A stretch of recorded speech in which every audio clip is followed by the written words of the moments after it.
हरिओम. योगदास श्री जय गणेश जोशी लिखित श्रीकृष्ण युधिष्ठिराला उपदेश.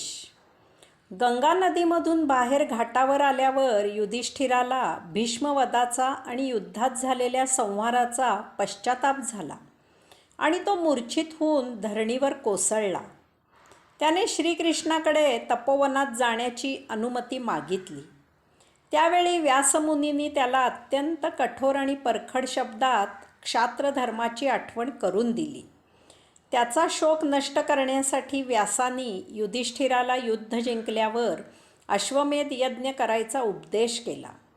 युधिष्ठिर म्हणाला की त्यासाठी त्याच्याजवळ धन नाही, त्याचा खजिना रिकामा आहे.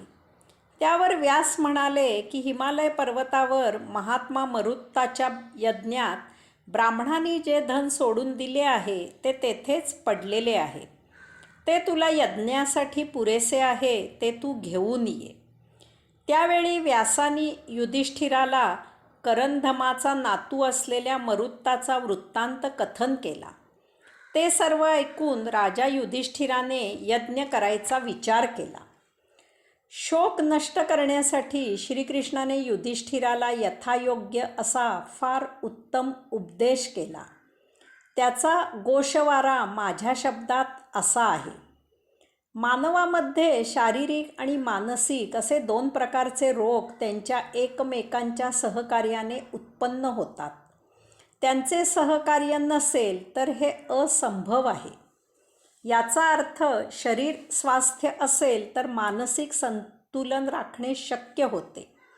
तसेच जर मन स्वस्थ असेल तर शारीरिक स्वास्थ्य राखणे शक्य होते. शीत, उष्ण आणि वायू असे देहाचे 3 गुण आहेत. वायूमुळे शीत आणि उष्ण यांचे यथायोग्य निवारण होते. अशा प्रकारे त्यांच्यात समानता असेल तर मानव स्वस्थ आणि निरोगी असतो. यावरून श्वसनाच्या व्यायामाचे महत्त्व जाणावे. सत्व, रज आणि तम असे अंतःकरणाचे 3 गुण आहेत. यांची समानता असेल तर मानव स्वस्थ आणि निरोगी असतो. परंतु त्यांच्यापैकी एकाची जरी वाढ झाली तरी त्याचे निवारण करावे लागते, तर स्वस्थता मिळते. यावरून आध्यात्मिक तत्वांचे महत्त्व लक्षात घ्यावे. हर्षाने शोक बाधित होतो आणि शोकाने हर्ष बाधित होतो. मानव सदा सुख आणि दुःख या द्वंद्वात अडकून आपल्या आयुष्याचा नाश करतो. यावरून योगाचरणाचे महत्त्व लक्षात घ्यावे आणि त्या योगे सुखदुःखाच्या पलीकडे आत्मानंदात जीवन जगावे.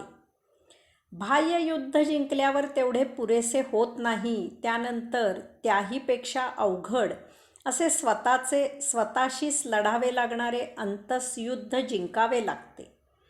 यावरून साधना उपासनेचे महत्त्व लक्षात घ्यावे आणि त्या योगे सुखदुःखाच्या पलीकडे सदानंदी जीवन जगावे.